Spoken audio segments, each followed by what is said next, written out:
Hi, Zobble1975, and recently one of my videos got a comment on it, and I kind of want to bring it forward and say to you all, we should really have a discussion about this. I just want to see what everyone else's opinion is. Now, his opinion was, and I kind of agree with him, that Engineers is really required. Horizons is required to enjoy Elite Dangerous. It's almost, a must-have. Now, I kind of agree with this statement.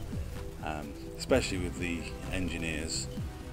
There's been a lot of talk of Engineers lately because there's been a couple of controversies with certain people using an exploit to get all tier 5 upgrades on all of their ships, not legitly, but using an exploit which meant they could somehow only pay the level 1 materials and get level 5 upgrades. I wasn't even aware of this, but then my finger's not usually on the pulse about these sort of things. My fingers usually jammed up my butt as I merrily go around trading in my Type 7. Engineers and PvP stuff is not stuff that I'm really up with. I spend my time very much just as a space trucker who occasionally dabbles in silly things. Now, what you're watching in terms of footage is me in my cutter, which is for multi-crew and PvE, versus someone's very much PvP outfitted Corvette.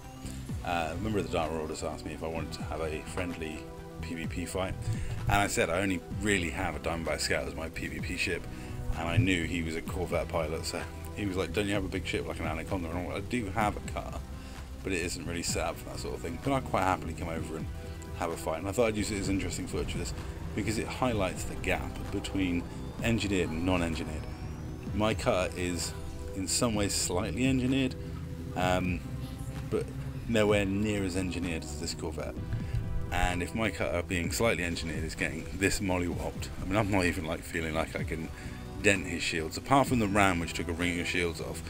I'm just sort of, I don't know, just spinning into the wind. Though, to be honest, I'm looking at how much power is being output, and I'm not going to get much use out of my beam lasers because of the fact that I'm going to try and tank my shields to survive a bit longer. But anyway, I digress. So I'm bringing this footage because it highlights the difference between an engineered ship and a non-engineered ship, and I want to ask your opinions. Do you think Horizons is vital when you play Elite Dangerous? I think if you play in the open environment, if you have an interest in PvP, then it is most certainly, most definitely, in my eyes, essential that you have engineers. I think if you only play in solo, it's whether you want to or not have planetary landings. That's the way I see it. If you're someone who's casual and just wants to play in solo like a space trucker, it's not vital, but it is very nice to have because of the increased jump range. I don't think I could go back to pre-engineered ships. All of my ships, the only upgrade that I've got on all of them is a tier 5 increased range FSD on every single ship. Apart from one, but then I've only just brought that. But it's kind of like the upgrade that I will grab immediately for a ship, because it makes life so much easier being able to get from A to B.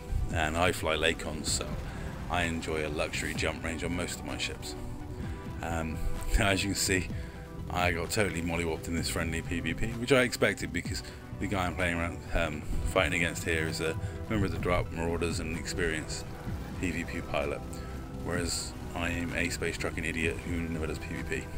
We were playing to 50% hull, but that ram maneuver by me with no shields kind of ended that, and I decided not to jump out as we were still chatting, and we took some nice snaps of us basking by the sun as my shields recovered, and it was a fun, friendly bit of PvP, and thanks for not killing me. There you go, that's all. Thank you very much for watching.